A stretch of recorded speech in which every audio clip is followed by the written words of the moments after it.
Okay, I need to talk to you about Scorn. Us humans are used to seeing flesh on the inside of our bodies, so seeing that bloody, lumpy mess on the outside tends to make most sane people want to run in the opposite direction. Scorn is changing all of that.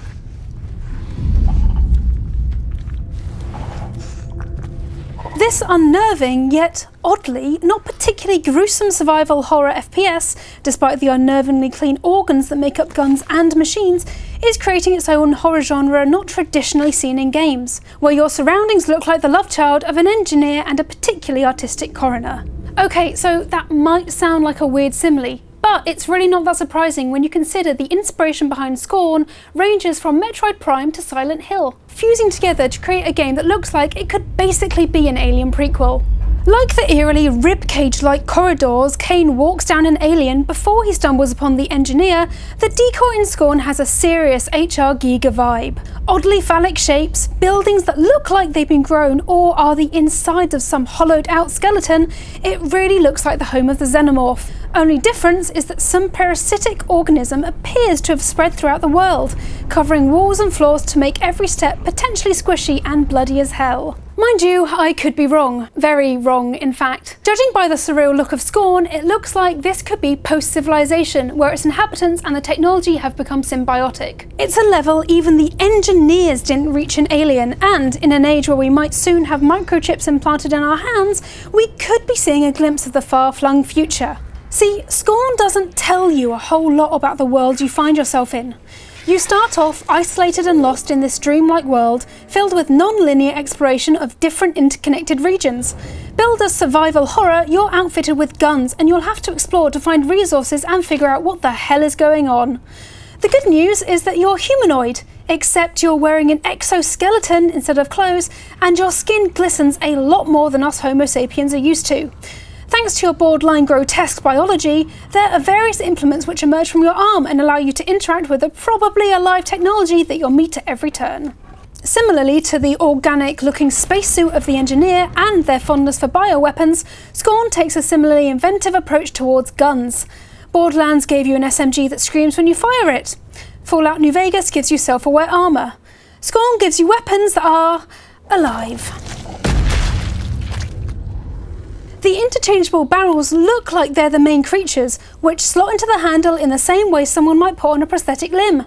Bioluminescent bullets are popped in with a kind of fleshy ease that surgeons are probably familiar with, and I'm gonna stop making these comparisons now.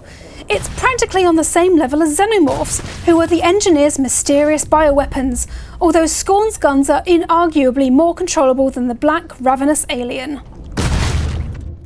Inspiration behind Scorn ranges from surrealists H.R. Giger and Sigisław Beksinski to the horror legends Cronenberg and Carpenter, as well as the otherworldly writings of H.P. Lovecraft, J.G. Ballard and Franz Kafka. It'll probably take a while for players to get used to the biomechanical technology and architecture, and it's this journey that makes Scorn a new type of horror explored tentatively in the Alien movies. It plays on our apprehension of the surreal, on its unknown rules and our biased frame of reference when it comes to deciding how we feel about Scorn's fleshy, organic, yet ordered world. And I'll tell you how I feel about it.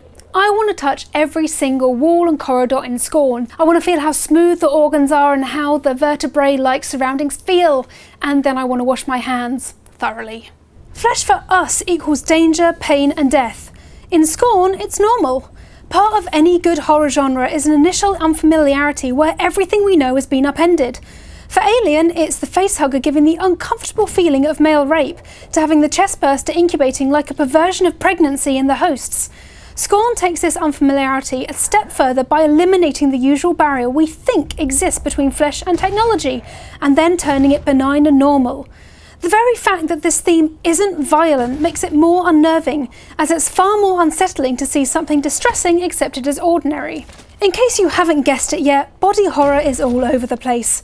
Granted, it is eerily beautiful body horror, as everything even remotely fleshy has a function, rather than being included gratuitously. And I'm not just talking about Scorn's technology this time. Its inhabitants look like remnants of some dissection, but they're not just there to scare. They're not as smooth or neat as facehuggers or chestbursters, but where they lack Alien's physical beauty, they make up for it with their intriguing behaviour. Ebb Software describes them as having twisted lives and personalities, as they can be curious, afraid, hostile, neutral, and anything in between. They'll react and adapt to your actions and the changes you bring to their environment. Unlike the Xenomorph, who happily rips the throat out of anyone unfortunate enough to run into it, Scorn's creatures could either regard you with disinterest or attack on sight. Such unpredictable behaviour increases the feeling that, like with most things in Scorn, you can never feel quite certain about what's going to be around the corner. Look out for Scorn coming to you sometime in 2018, published by Humble and currently looking for more funds on Kickstarter. So if you like the look of it so far, head on over and show your support. So let us know what you think of Scorn in the comments below, click these boxes for more content from us, and don't forget to hit that big button in the middle to subscribe for more gaming news, reviews, previews and features right here on GamesRadar+.